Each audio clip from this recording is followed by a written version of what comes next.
Ladies and gentlemen, Assalamualaikum warahmatullahi wabarakatuh. Good morning, everyone. Firstly, I would like to say the utmost gratitude towards God for the letting for together today event and good stable select. I also would like to say thank you for the audience for attending Studium General for His Excellency George Monteiro Prata, the Ambassador of the Republic of Brazil to Indonesia. And hereby, my name is Radian Maesa Yudono. I will be the MC and moderator, maybe. And today's event to guide you until this event. All right, for the first parts of this event, I would like to invite for the Dean of Fakultas Ilmu Sosial and Politik Universitas Indonesia, Profesor Dr. Sumiyato Aji Purwanto, for the opening remarks. Professor.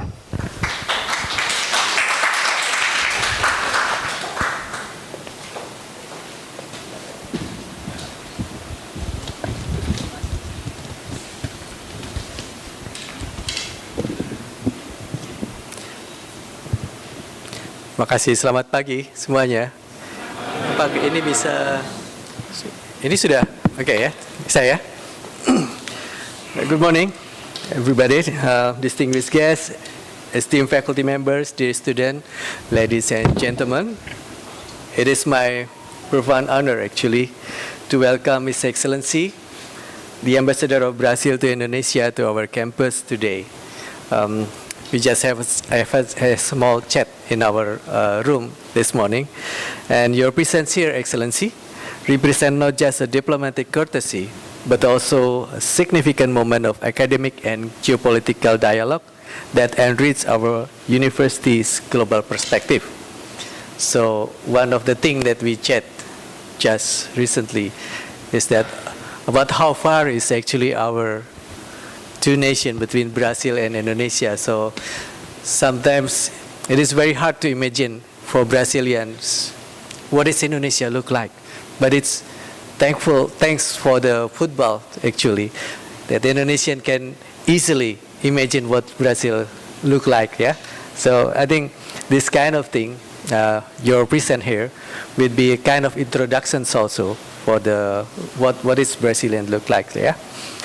We gather at the momentous, at the very right times in international relations. Brazil has just assumed the chairman of Brics for 2025, taking the helm of what has become one of the most consequential forum for cooperation among nations of the Global South. And under the inspiring motto, strengthening Global South cooperation for more inclusive and sustainable governance, Brazil is guiding Brics through a critical periods of transformation and expansions. Again, we share a lot of similarity in terms of the richness of natural forests, especially the natural forests and other natural resources, and that a lot of people considered to be the indigenous people living inside and around those natural forests. And so this thing maybe become the main reasons why then the motto would be more inclusive and sustainable governance. This is a very interesting theme. The chairmanship makes a pivotal moment as Brazil advances its vision of more sustainable and inclusive governance while fostering deeper economic ties and mobilizing resources to combat climate change. Again, as a part of tropical countries, Indonesia also very much suffer from this climate change, very much influenced by the change. The Brazilian presidency's focus on reforming global governance institutions reflects a commitment to increasing participation of emerging and developing countries in international decision making. And for Indonesia, this moment carries special significance. Earlier this year, Indonesia officially joined Brics as full members, becoming the first country to join during Brazil's presidency. So during this Brazil presidency, it is Indonesia, the first country to join Brics. And this historic step represents strategic alignment of our nation's shared interests and values. As the largest economic countries in Southeast Asia and the world's fourth most populous nations, Indonesia brings considerable weight to this alliance. Our membership reflects our commitment to an independent, active foreign policy and our desire to contribute positively to cooperation within the Global South. Our two nations, like I explained earlier, share some similarities, both in endowed the natural richness of natural resources and also possessing extraordinary biodiversity. And we are both mega diverse countries with vital roles in addressing global environments in today's challenges. And beyond our natural endowment, we share a vision for a more equitable international order. And both Brazil and Indonesia support reform of global governance institutions to ensure greater participation by emerging and developing countries. We both seek increased legitimacy and efficiency in existing international organizations. Well, Excellency, my background actually is in anthropology, so I can talk a lot about indigenous issues and natural resources, but none about international relations actually. So sorry for taking, it's only reading these notes, yeah? So again, Your Excellency, your lecture on Brazil leadership in Brics comes at a time when our world faces unprecedented challenges, the climate change, economic equality, technological disruption, and geopolitical fragmentation. The insight that you will share about Brazil's approach to these challenges through Brics leadership will doubtless inspire our students and faculty alike. So we have our students, approximately almost 50 students here. They come from the undergraduate program and also graduate program of master and PhD programs. Well, the International Relations Department has just launched our new PhD program only this year, yeah. And I welcome the students of the PhD program of International Relations. And the bilateral relationship between Brazil and Indonesia has enormous potential for growth across multiple sectors, from agriculture to high technology industries. And as fellow members of the WTO, G20s, and now Brics, our nations are positioned to collaborate on shaping the futures of global economic governance. And in conclusion, Your Excellencies, your visit strengthens the bonds between our nation and institutions. The knowledge and perspective you bring will contribute significantly to our academic community's understanding of Brazil's roles in Brics and evolving multipolar world others. And audience, the Excellency has just met with our rectors just this morning, talking about some possible collaborations among you to you and also among the governments of Brazil and Indonesia. And on behalf of our entire university community, I extend our warmest welcome and deepest appreciation for your presence, and we look forward with greater anticipation to your lectures and the enriching dialogue that it will inspire. Again, thank you very much for your welcome. Thank you.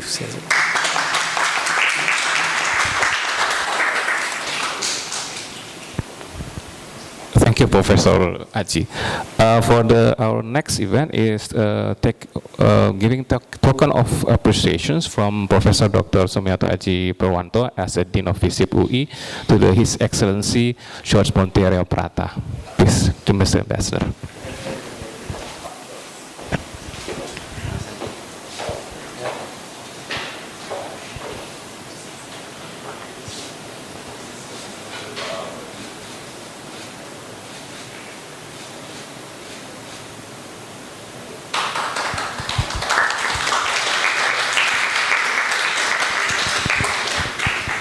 And before we continue to our discussions, maybe we have a documentation session first from the FISIP.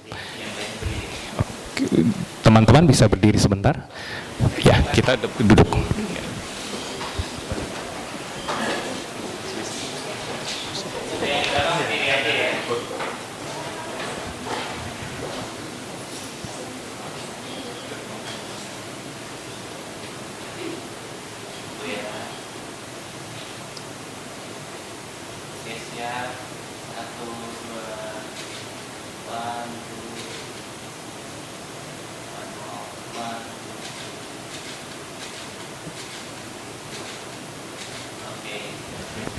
Thank you very much, ladies and gentlemen.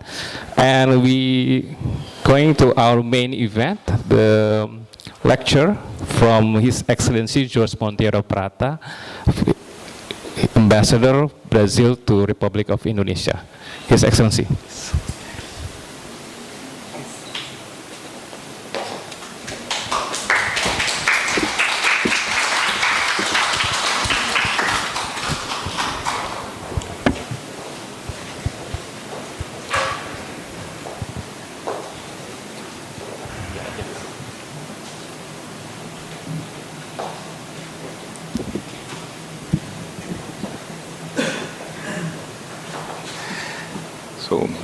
Professor Dr. Semiarto Aji Buruanto, Dean of the Faculty of Social and Political Sciences, esteemed scholars, students, and distinguished guests. Good morning to all of you. My plan is to make a short presentation and then open the floor for a dialogue with you. I've been a young student before, so I know how it is. If an old man speaks too much, you lose interest on that. So please, let's make this dialogue an important and fruitful one. I'm open to your questions, and don't hesitate in asking me anything. I don't not necessarily I'll be able to answer all your questions. I've had the honor of serving as the Brazilian ambassador to Indonesia since August 2023, so almost 2 years ago. I'm running out of excuses for not speaking Bahasa, so I apologize. My presentation will be in English. It's a privilege to be here with you today at the Faculty of Social and Political Sciences of the University of Indonesia, a place known for fostering open dialogue and critical thought. I'd like to start by thanking Professor Dr. Semiarto for the kind invitation and warm welcome, and also for your very generous presentation. It is a true pleasure to have the opportunity to engage with the Indonesian academic community and civil society. I am proud to be part of this important conversation on global cooperation and on Brazil-Indonesia relations. As you know, Brazil is a vast and diverse country, home to over 200 million inhabitants, with a deep cultural heritage, vibrant democracy, and a commitment to peace and cooperation. We are an emerging economy and one of the leading voices among the developing countries. These are characteristics that we share with Indonesia, and this is why I believe we could learn so much from each other. Brazil is not only football, and Indonesia is not only Bali. Brazil and Indonesia also share many of the same opportunities and challenges of this turbulent 21st century. It is my belief that by strengthening our cooperation, we will be working together to create a better future to our peoples. From a historical perspective, our two countries, Brazil and Indonesia, also share part of our history. We both had in the past the presence of European powers in our shores. We were once battlegrounds for European empires. Now, however, we stand as independent nations, contributing to the reconfiguration of global power structures. The way I see it, the voices of the Global South are no longer on the periphery. They are at the center of the dialogue on the future of international relations, trade, and development. And those are the reasons why the discussion about Brics is so important to us. The term BRIC was originally developed in the context of foreign investment strategies, But the idea of a Brics group was born out of a shared vision. Brics champions a multipolar world where power is more equitably distributed and no single bloc dominates global decision-making. I also would like to emphasize that Brics is not against anyone. Brics' role is to provide a collective voice for the Global South, anchored on multilateralism and cooperation. We are united by our belief in fair international governance and our commitment to sustainable development, peace, and prosperity for all. Presently, BRICS agenda is based on 3 pillars: policy and security, economy and finance, and people to people, which we also could call engagement with civil society. Gradually, beyond the discussion on the major international issues, the cooperation among members in many different areas has grown in a significant manner. Today, there are more than 180 mechanisms within BRICS. Among them, I can mention working groups, task forces, and forum for consensus building.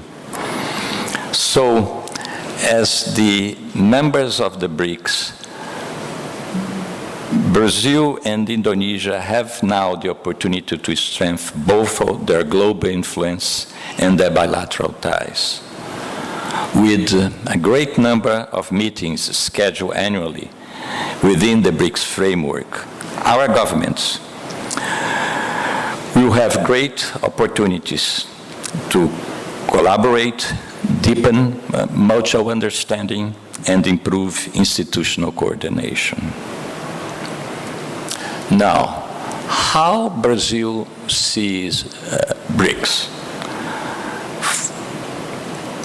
Brazil, as you know, is a founding member of BRICS. And for us, BRICS, it's a platform for opportunity, one that aligns with our foreign policy traditions of dialogue, pragmatism, and multilateral cooperation.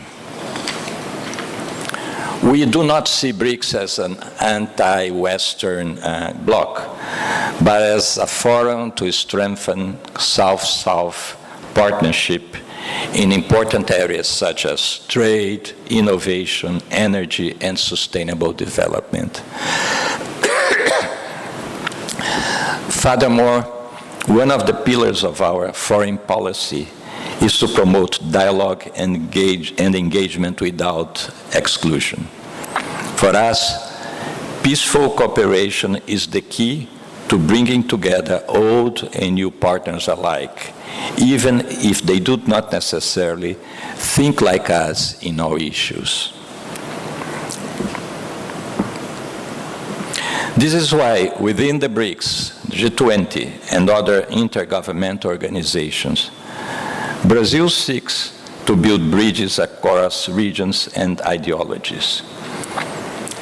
And to do so, we have to ground our voice in inclusive international governance, sustainable development, environmental justice, and the fight against poverty and hunger.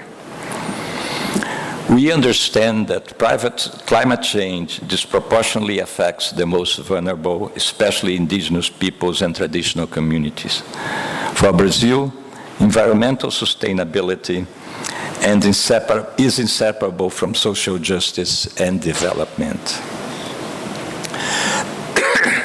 BRICS is also interested in discussion the global financial landscape. The group is aware that in the context of change, it has an opportunity to play a role in shaping that change, especially because there is an urgent need for reform of the world financial institutions. We, of course, acknowledge that much of the current financial architecture still revolves around the US dollar. But for many economies, this presents real challenges. High borrowing costs, volatile exchange rates, and limited monetary flexibility. Brics envisions a more inclusive system, one that reflects the realities of a world no longer defined by a single economic center. This is the main reason for the creation of the Brics Bank. Officially known as the New Development Bank, it aims to provide funding for infrastructure and sustainable development projects in emerging economies, particularly in the Brics nations.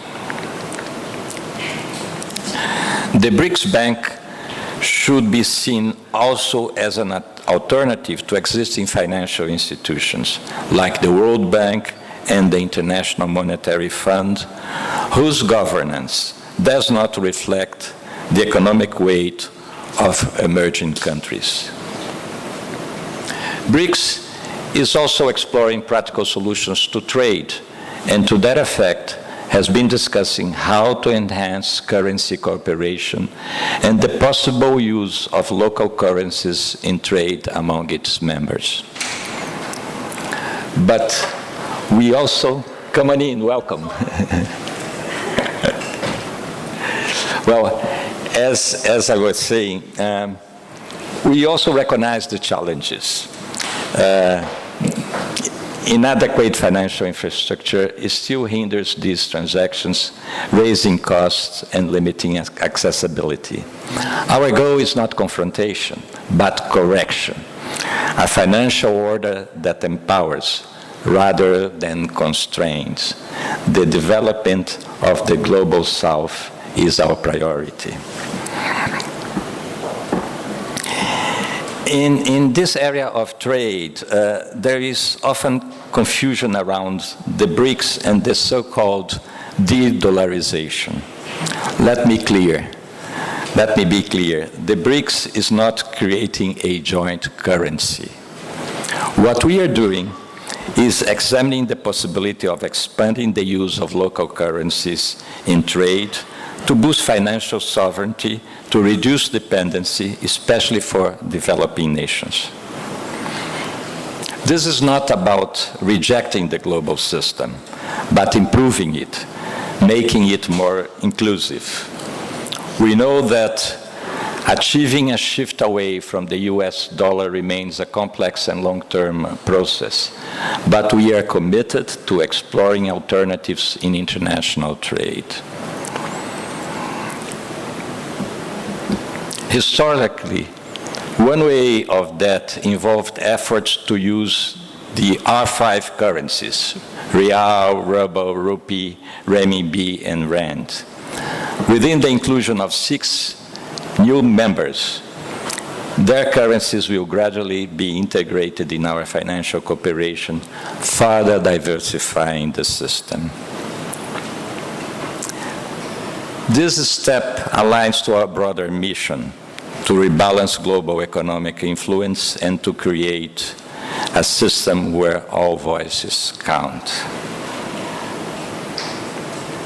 Now, let's turn our attention to a major geopolitical development that marks a new chapter in global cooperation, Indonesia's ascension to Brics. This year, as we know, we welcome Indonesia into the Brics family. Indonesia officially joined on January 6 this year, following the endorsement of its candidacy during the Johannesburg summit in 2023. Brazil is very proud of the fact that the Indonesian session was announced at the beginning of our presidency. And I have to say I'm also proud that I made a special effort to make the Brazilian authorities see how important it would be for the bilateral relationship of the two countries. So we see Indonesia in the BRICS as a strategic and symbolic step. The world's largest Muslim majority nation, a thriving democracy, and a G20 member, joining a coalition committed to world governance reform and to promote the views of the South. I see Indonesia seeking to partner on equal terms, enhancing trade, building new energy pathways, advancing shared goals in sustainability and development. In 2024, trade between Indonesia and BRICS nations reached approximately $150 billion. Key exports include palm oil, coal, natural gas, and rubber. Indonesia is also exploring new energy cooperation, including potential oil imports from Russia. We know that now new opportunities for trade will arise. Also very important is that this accession reinforces Indonesia's independent and active foreign policy, embracing multipolarity while preserving national sovereignty. Indonesia's entry into BRICS not only expands the coalition reach, it also strengthens our collective ambition. Let's now look at how BRICS is deepening its cooperation across critical areas, like our shared commitment to sustainability and environmental stewardship. Our cooperation extends far beyond finance and diplomacy. For example, at the 11th BRICS Environment Ministers meeting held in Brasilia this April, we focus on urgent priorities: tackling plastic pollution, halting land degradation, and enhancing service in our ecosystems. This environmental agenda is not limited to ministers and experts. It also involves those on the front lines: indigenous communities, civil society, vulnerable workers, including waste pickers. We are also pushing for meaningful international cooperation in science, education, and innovation for just transitions. We are promoting circular economy, not just as a buzzword, but through real investments in recycling technologies and capacity building. And we recognize a unique responsibility. BRICS countries are home to nearly 43% of the world's forests. From the Amazon to the taiga, we have the knowledge and resources to lead in forest governance and global conservation efforts. Our collaboration also extends to public health, science, and digital governance. Through initiatives like the BRICS Vaccine R&D Center and the BRICS Tuberculosis Research Network, we're tackling global health challenges with shared solutions. In science and technology, we are strengthening the Environment Working Group and fostering cooperation in artificial intelligence and digital policy, areas with immense impact in our future. This semester, Brazil has the honor of presiding over BRICS. The theme of our presidency is strengthening global South cooperation for more inclusive and sustainable governance. We are advancing two key pillars. First, deeper cooperation among the Global South, promoting unity, development, and balanced world power. Second, progress in social, economic, and environmental fields, financing climate action, advancing AI governance, improving public health systems, and building inclusive institutions. And now, as Brics grows in membership and plays a more prominent role in global economics and politics, it faces, of course, big challenges. We have to agree on our priorities and learn how to better deal with our economic development disparities and how to better deal with our different priorities. But we have, on the other hand, an immense potential. We are taking advantage of the opportunities the changing international order offers to us. This is the first time that I am an ambassador to a country that is a member of Brics, while Brazil has the presidency of the group. I have been able to witness firsthand the wide range of issues we can discuss and cooperate on. I also witness how those discussions can bring us together. And now, as we look ahead, it's important to return to the core values that make Brics more than a forum for debate. Let me close with a few reflections on what this partnership truly represents and where it can take us next. First of all, Brics is not a platform for confrontation, it's a platform for cooperation. Secondly, it reflects a new shape of global leadership, grounded in mutual respect, sustainability, and shared innovation. With Brazil and Indonesia standing together, two diverse democracies, two engines of the Global South, we are ready to lead the next chapter in cooperation.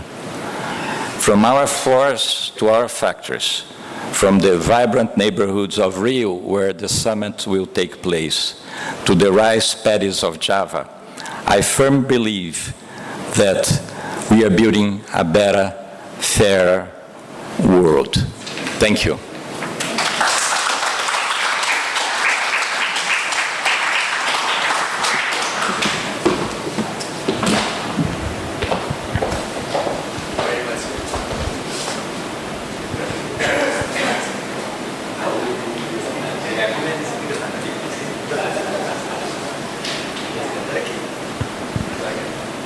Thank you, His Excellency. Please, would you please sit in the front. Ladies and gentlemen, we going to our next session. Will be Q&A sessions, and we also please welcome Vice Rector Professor Hamdi. Thank you for attending our Studium General. And the Q&A session will be led by Dr. Anda Susi Sudarman, MA. Dr. Susi.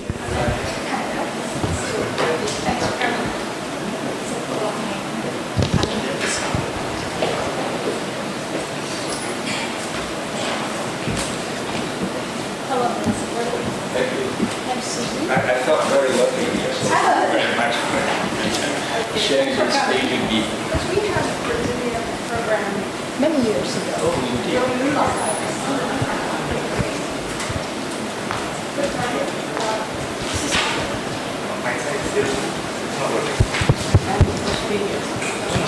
No, excuse me. There's my coffee.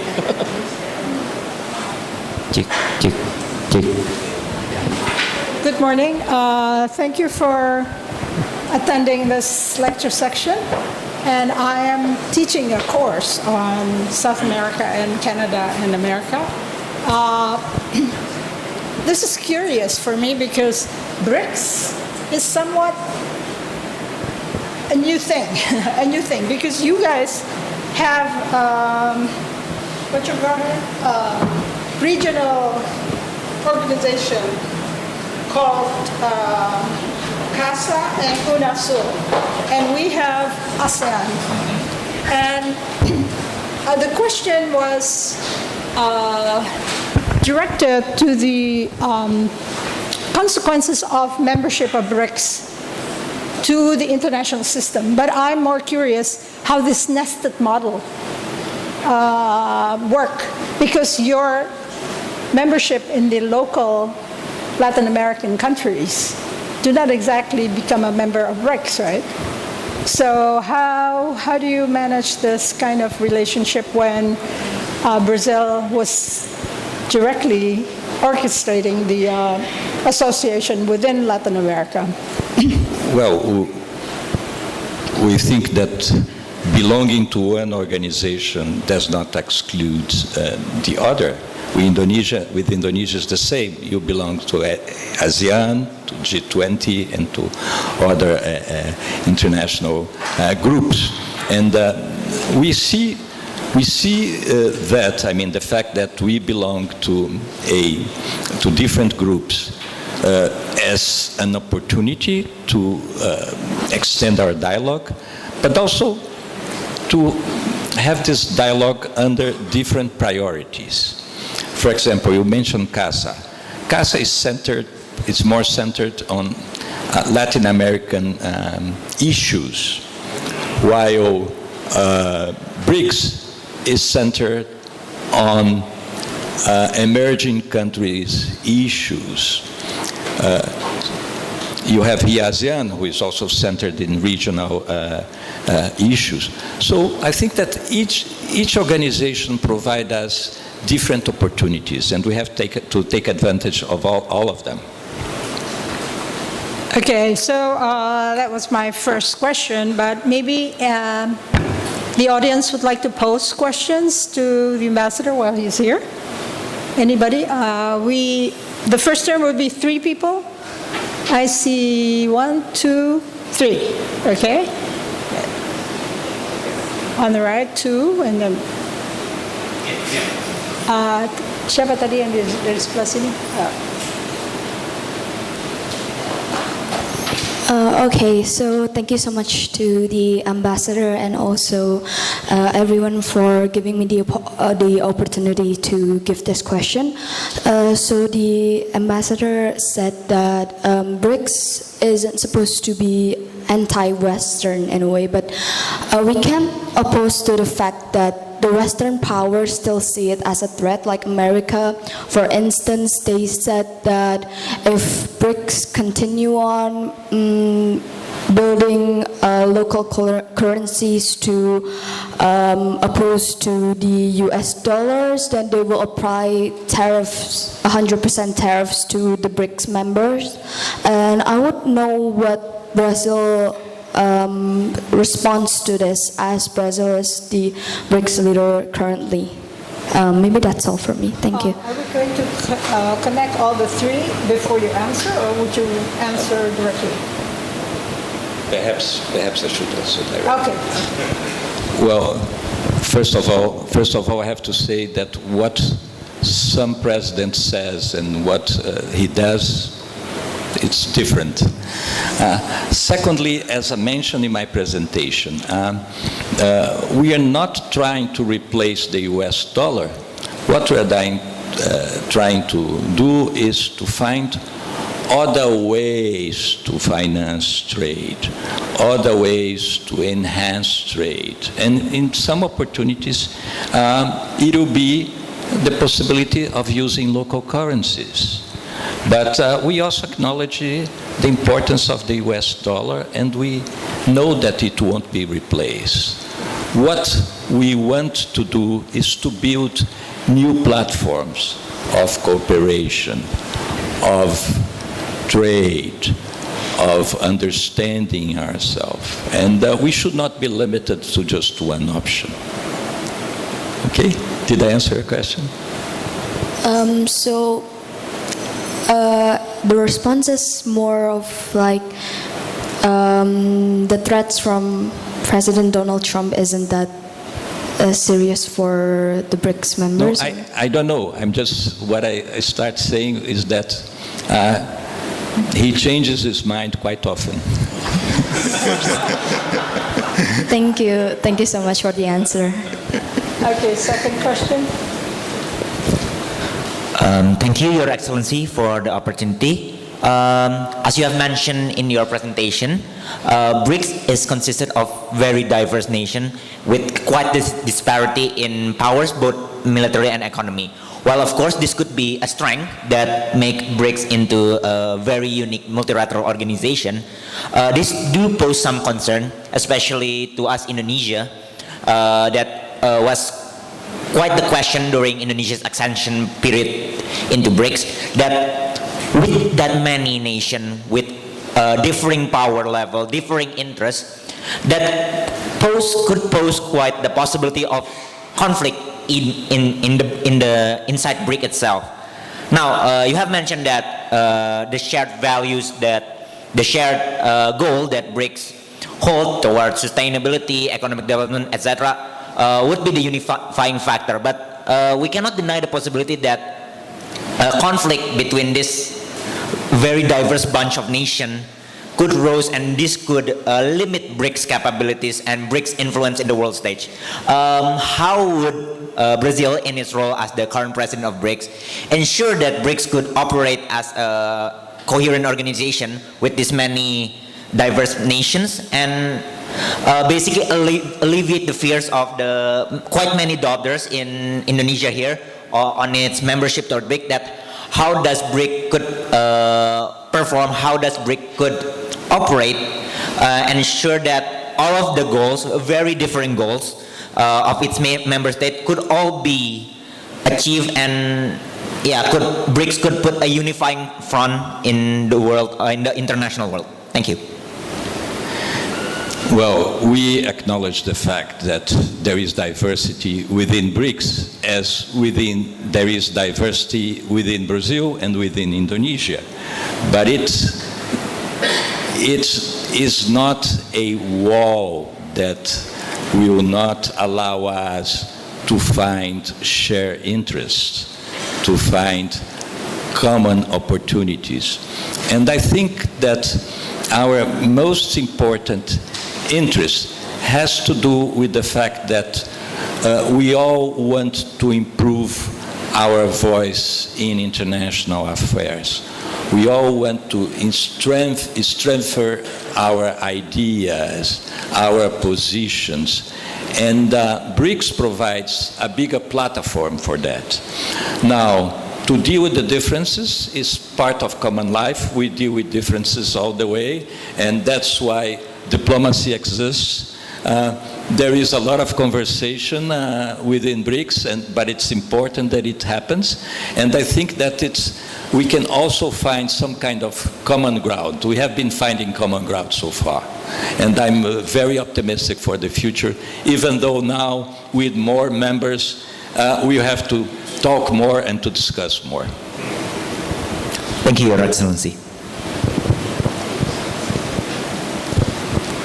Thank you, Your Excellency. I think that my question for this session would be quite similar, but it's more towards how Brazil's presidency in the BRICS could handle the conflicts that happen in some of the founding countries in BRICS, such as Russia, Ukraine, or India and Pakistan, or even us, Indonesia, and our conflict with China in the South China Sea. Does BRICS has a non-intervention period towards these conflicts in member countries, or does it provide more of a multilateral cooperation to solve these problems? Thank you.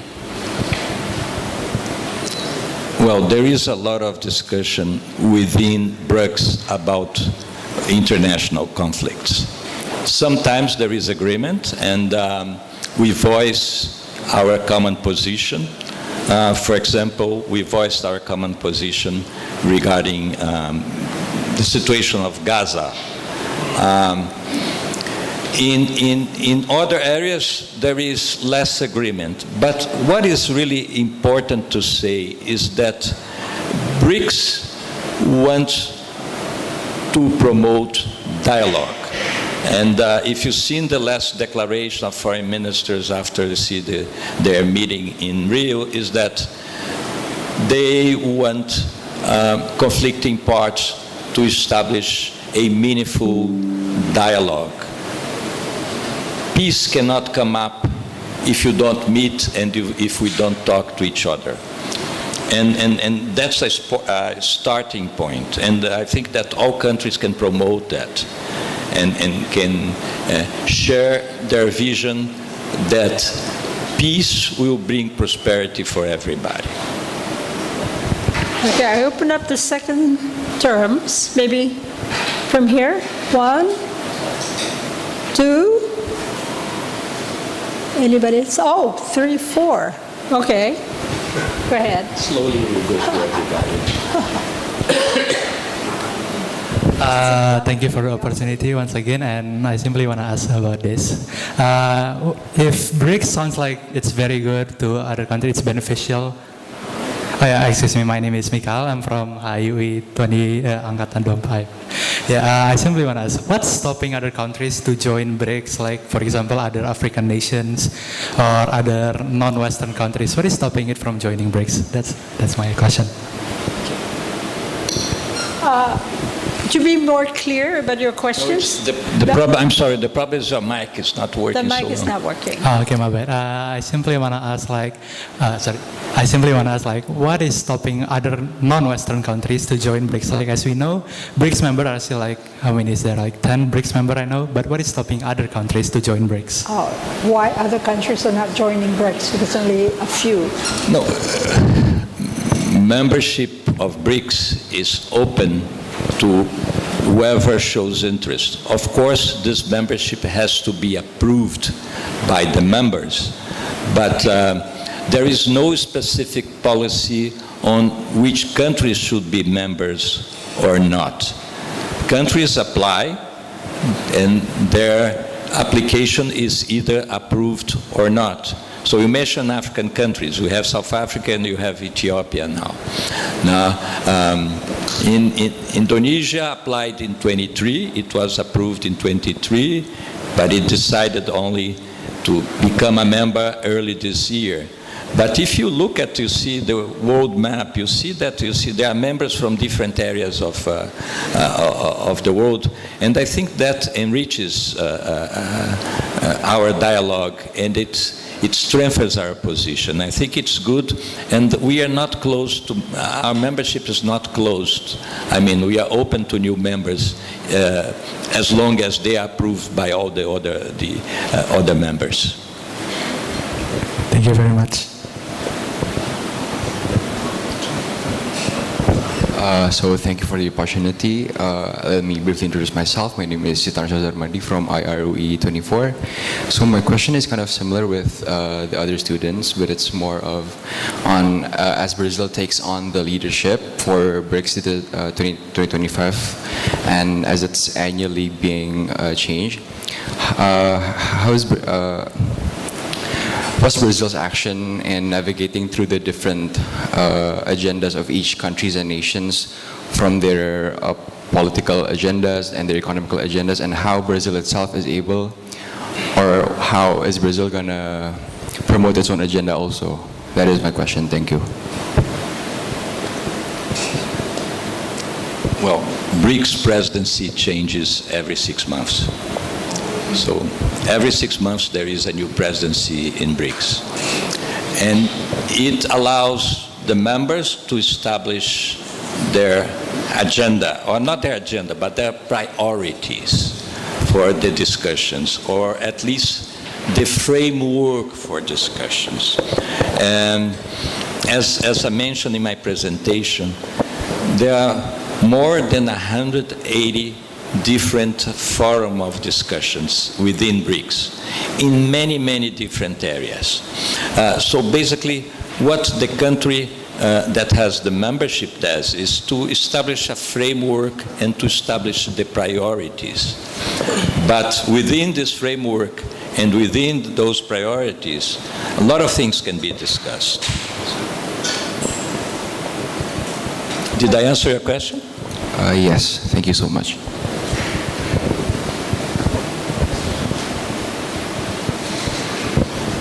Thank you so much, Your Excellency, for the opportunity.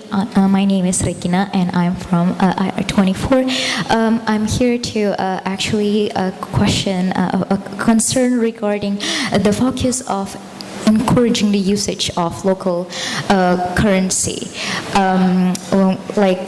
Indeed, local currency is meant to overcome this exchange rates, right? And it also is proven work for some cross-border payments, especially like near vicinity countries, for example, in Asia.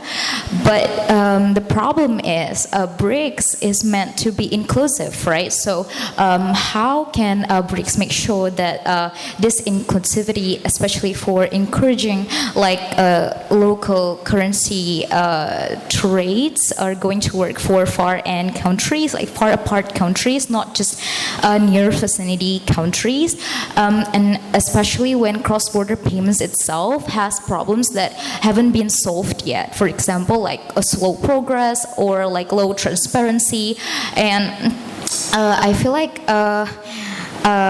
we are meant to make this encouragement for local currency to stabilize the market itself, to stabilize the trade. But again, we're still emerging countries, and it's hard to maintain a stable market when we're still striving for the best. And also, dollar is like the main currency in the global market. Thank you so much, Your Excellency. Thank you. This is a good question because it allows me to repeat what I have already said. BRICS is not trying to replace dollar or to create a global currency. What we are trying to do is to find measure of trade facilitation between the members of the group. And one of those measures that is being considered is using local currency for bilateral trade between those countries. It's not creating a new currency at all. I also would like to mention that while we focus a lot in global currency or de-dollarization, BRICS have taken important steps to facilitate trade and to foster development in the financial area. And it has to do with the creation of the new development bank. The new development bank was created to play a role that BRICS members believe that international organizations like the World Bank or the IMF are not playing. We want to foster the development of the countries of the South, of the emerging economies. And to do that, I mean, we invest in infrastructure, we invest in sustainable development programs, and we also invest in trade, in credit for trade. See, I think this is a very important measure that sometimes people are not paying due attention to that. I know that it's very catchy when we say, let's replace the dollar, but that's not what BRICS wants to do. We know that it's a very difficult task and it won't happen in the near future at all. What we want to do is to find alternatives to use other currencies in some occasions. Another person? There is 4. Okay. Oh, okay. Thank you. My name is Wildan. I am alumni of graduate school in UI. My question is, Mr. Ambassador, how does Brazil view the future of BRICS, especially as competition between China and Beijing, Xi Jinping with Modi intensifies, especially when Xi Jinping, China blatantly support Pakistan in conflict. Yeah. how Brazil see the future of BRICS, especially when conflict between Beijing in India right now. Thank you. Well, BRICS is an organization where each and every member country has its voice. So I think it's very important to bear that in mind. There are issues that interest a specific country, but those issues, they are always discussed, they are always debated within the framework of the interest of all the members of BRICS.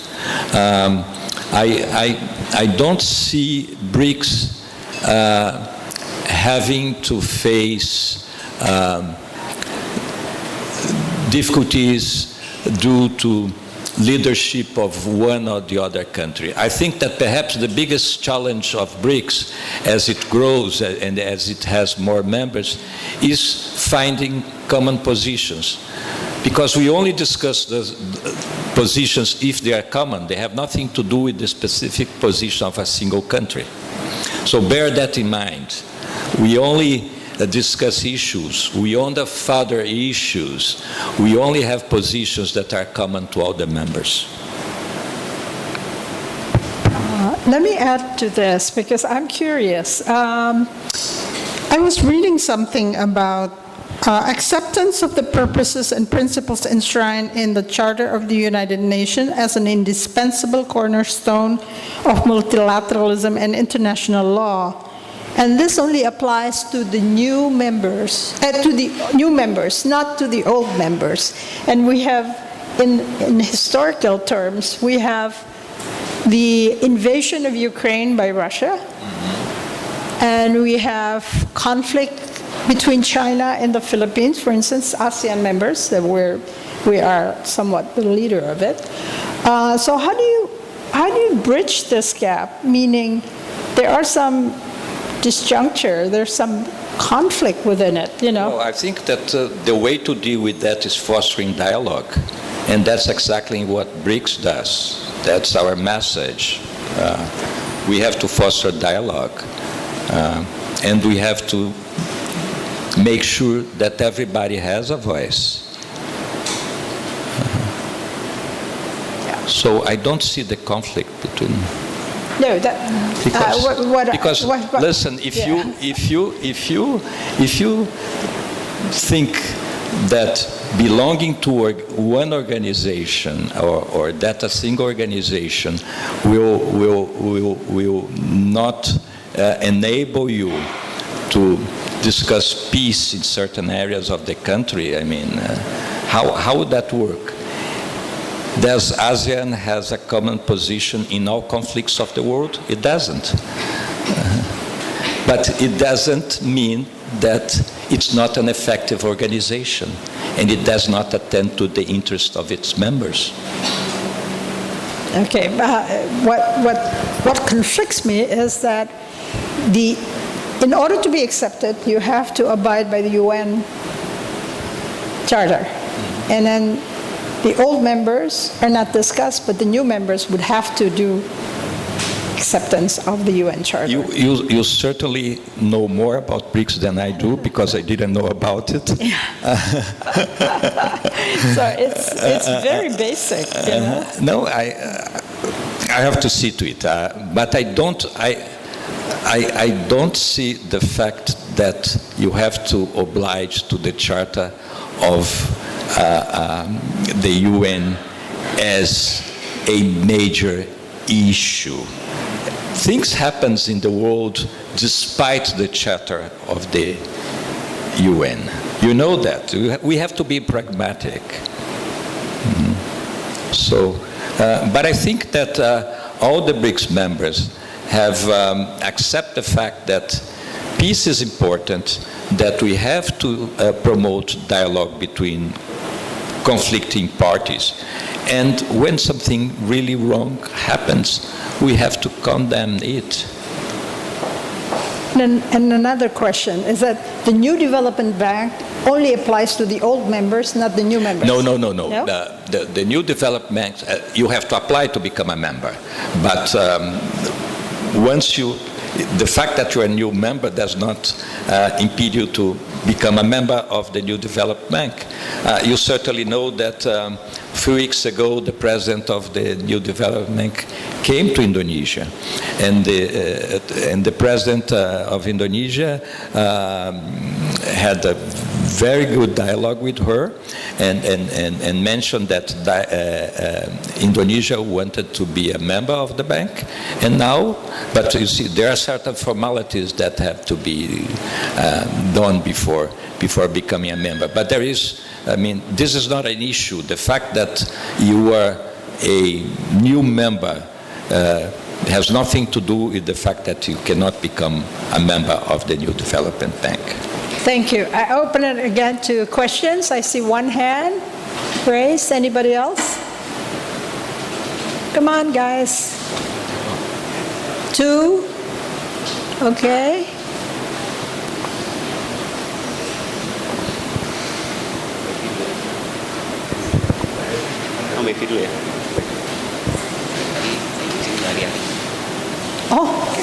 Professor Effie.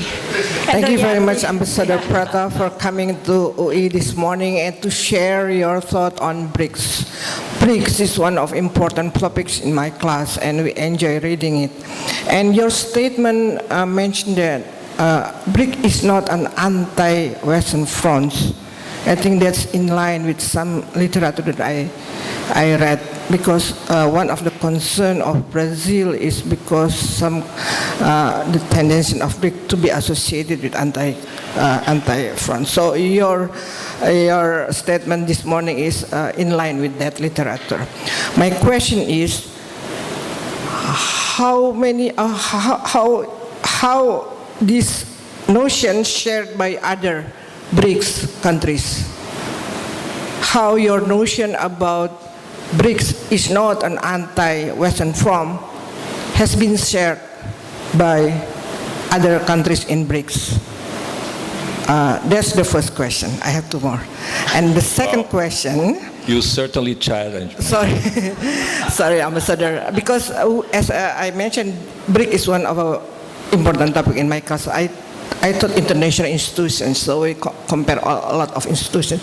The second question is there any chance or any change of BRICS purpose along the way? There are a lot of problems. Some students mentioned about the differences. Is there any notion of change or diversion of BRIC purpose from the beginning to today?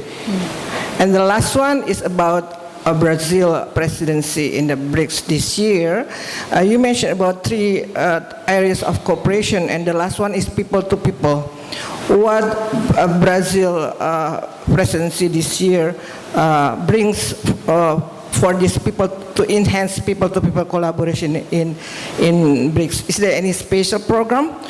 If I may, I think, as we know, the cyber world is now very robust, and a big development in communication technology. So BRIC student forums, for example, in cyber world. So you don't need to bring them in one place, but cyber forum for BRIC students. I think this may be one of the idea that I can propose for Brazil if you Brazil haven't done anything. But I really would like to learn from you what Brazil program to enhance this people-to-people collaboration. Thank you very much. Well, the first thing that has to be said is that BRICS was created in order to empower the emerging countries. That's the first mission of BRICS. We believe that the international organizations of governance do not reflect the the world of today. The UN does not reflect the world of today. The Security Council in the UN does not reflect the world of the way. The IMF does not reflect the economy of the countries today. So this is the basic reason for Brics to exist, is to empower us, to empower the South. Now, of course, some people may see it as being anti-something, but we are not anti-anybody or any country. We are just for us.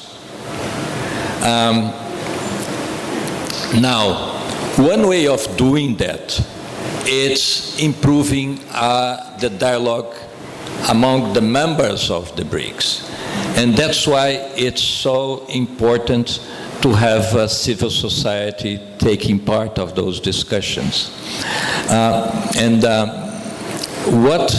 What Brazil has been doing, but I think that other countries have been doing as well, is to enlarge the number of organizations, non-government organizations, of the number of institutions that take part in the discussions of the BRICS. I mentioned in my presentation that there are more than 180 forum of discussions in the BRICS. That's a lot. And sometimes it imposes practical difficulties. For example, Indonesia is a new member, and Brazil is very far away.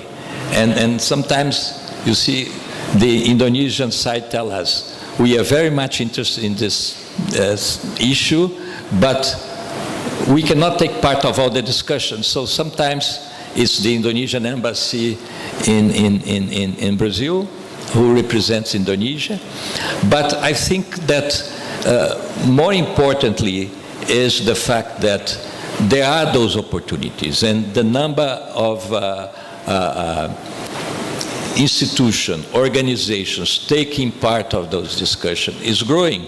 I think that perhaps the biggest challenge is not to enlarge the number of institutions, organizations, people taking part of the discussions, but making them more meaningful. And they only become meaningful if they really interest the general population. And that's what we are trying to do. Okay? That was, I see, Riyati. She's professor of political science, this one. The other one was professor of IR.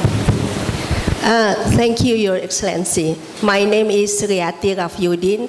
I'm the head of postgraduate program in political science, and I'm a lecturer in the Department of Political Science. Well, thank you very much for your presentation, and I really enjoyed. I have one question, and I would like your comment on my interpretation. My knowledge about Brics is not too much.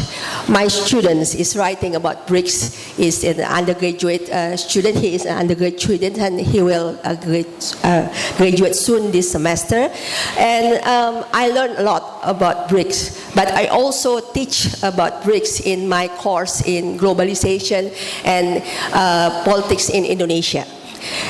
So my first question is relating to what Professor Effie has just asked to you, is that I really want to know what was the global context that bring Brazil join Brics, because I think it is it's a very important question to ask for me, especially because historically, the first three countries that discussing about discussing on having the new organization is 3 countries, if I'm not mistaken, Russia, China, and India. And for me, it is very, very interesting to know what exactly the reason why Brazil, as the 4th country, joined BRICS. That's my first questions. And the second one is I would like to ask your comment on my interpretation of BRICS. My interpretation of BRICS, in simple way, because I'm a political scientist, not a IR relation specialist, is that, yes, as you mentioned, that to empower Global South. I agree with that. But beyond that, I think it is more to challenge Western hegemony in global economy, especially in global trade. Therefore, and I think that's the strength of the BRICS. And because of it is the strength of the BRICS, I think you should value that and then go straight with that value so that we can have the more balance in the global economy. Thank you. Well, you see, now this is, I like all those questions, but the thing is, people think that once we become ambassadors, we get to know everything about all the issues of the world. This is not true. We basically are jack of all tricks, and we're not expert. I'm not a professor or anything, for example.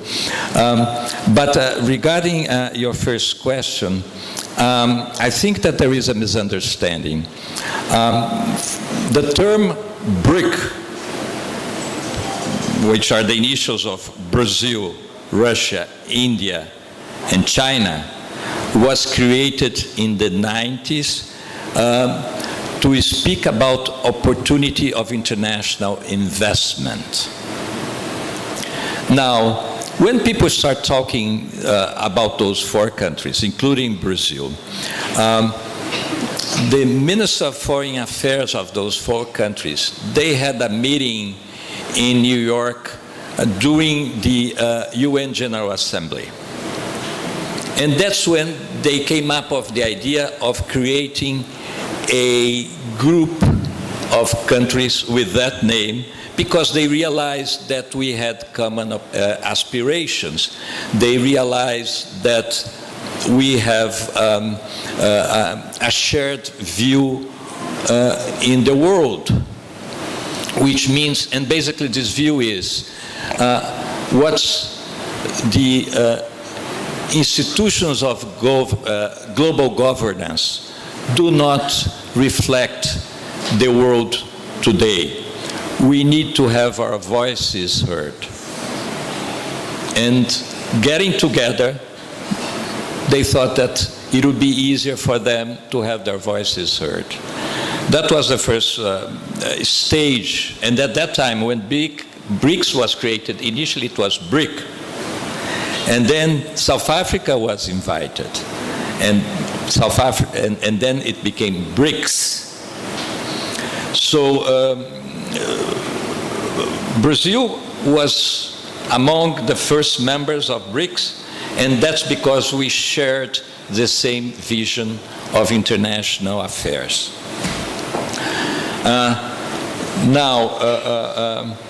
Regarding assessing our voice and our world view, I think that BRICS does not want to be confrontational. That's why I keep insisting that we are not against everybody. What BRICS want is to, first of all, to have a louder voice in international affairs. Secondly, to share experiences among the different members, because in many cases we have a similar history, a similar background, a similar stage of development, and we share the same difficulties. So it's like, I mean, in your family, not necessarily agree with everything that everybody in your family says, but it does not mean that you're against someone or someone or some of your relatives. I think we should forget this notion of Brics being confrontational. If you belong to Brics, you are necessarily not for another area of the world or another country. You know, the most important trade negotiation Brazil is involved right now is with the European Union. And it has nothing to do with the fact that we think that the terms of international trade are not fair. We have to engage with everybody. So I think that the biggest, the most important idea of Brics is this idea of engagement. We believe that we can engage with everybody, but also believe that we have to promote our interests. And we have to, it's easier to promote interests with people that are similar to us. That's how I would resume the idea of Brics.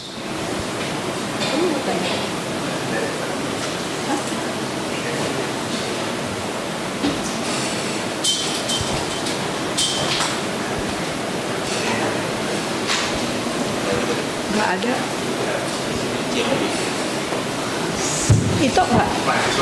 Oh, udah habis waktunya. A lot of questions. Good morning, His Excellency. My name is Alicia, and thank you for the opportunity to ask questions. I would like to ask about, as China and Russia become more dominant within Brics, how does Brazil keep its own strategic independence, and how does Brazil avoid being pulled into global power rivalries that could affect its relationships with non-Brics countries, like including partners like others Global South? Thank you. I'm not sure I agree with this idea that China and Russia are becoming dominant in Brics. For sure, India has the biggest economy, but India has the biggest population. Brazil has an economy that's bigger than Russia. So you have to be careful when you think about that. But basically, to level the field within Brics, what the different members of the group do is what I've already mentioned, to establish frameworks for discussions. So, and only approve which was said that it's okay by all the members. No member of Brics can force other member to do anything that it cannot do. So I think that we should see Brics in a more positive way. I think that the way we should see Brics is what can we do to each other, and not what we want that the other does not want, and how together we can increase our strength to have our voice heard. That's very basic. Sometimes I believe that in order to enliven a discussion, people say things that not necessarily correspond to reality, because they not necessarily know how something works, and this is certainly the case of Brics. Brics functions by unanimity. If anything is not unanimous, it won't go ahead within the framework of Brics. This is our department chair, Proto Wardoyo. I have a question. You see, those questions are always more challenging because they know more than I do. Thank you, Bu Susi. Your Excellencies, but I think we cannot deny that in the past few years we have witnessed, using your word, a confrontation between the U.S. and also some member of Brics. We cannot deny that. So I think your involvement, Brazil involvement in this organization is an important one because it basically can tone down the argument of that confrontation. That's the first thing.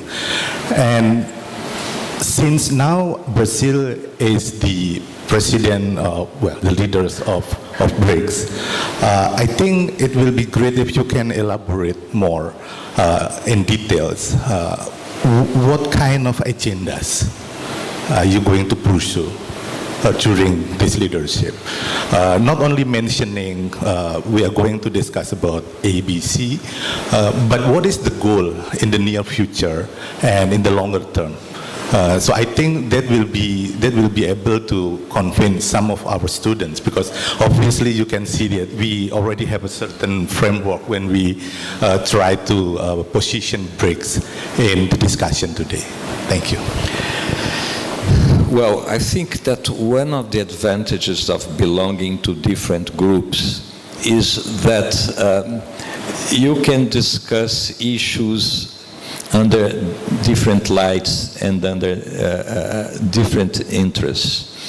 But I think that a basic concept of belonging of any group is that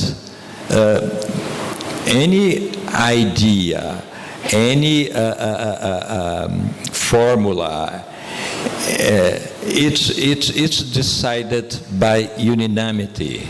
I mean, so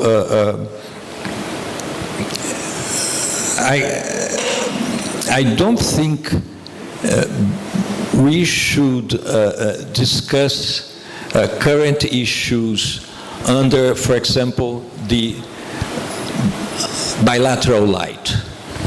For example, what China and the US is discussing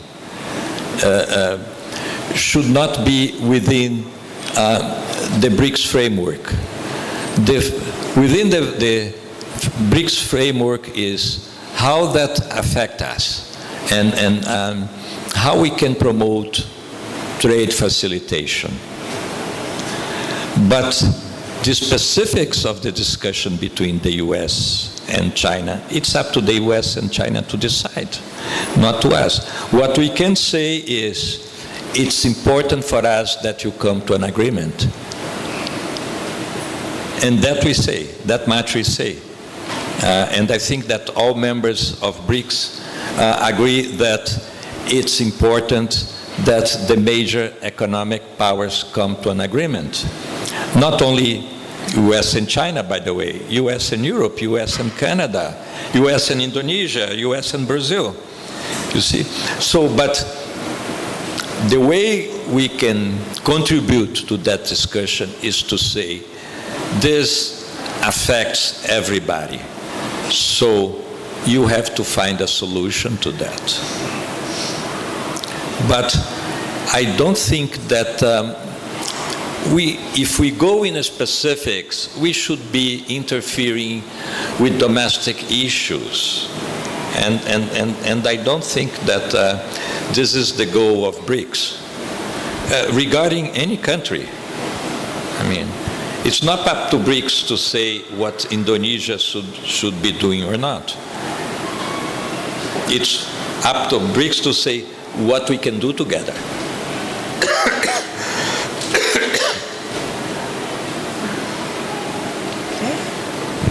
Okay, I think perhaps I gave you a too diplomatic answer. But it's up to you and your students to discuss also further this issue. Okay, we're ending the session because we're up to the point of exceeding what was planned. So thank you, Ambassador, for entertaining, answering all the questions, or the difficult questions and maybe challenging questions. And maybe you will come again. And as I told you, that we had the ambassador of Brazil doing samba at the library when I had the occasion. Yes. No, thank you. I want to thank all of you. I learned a lot because you forced me to organize my thoughts, and I think it's a great opportunity for me to establish as people-to-people dialogue. So because of Brics, we had this dialogue today, so this is also important. So thank you very much.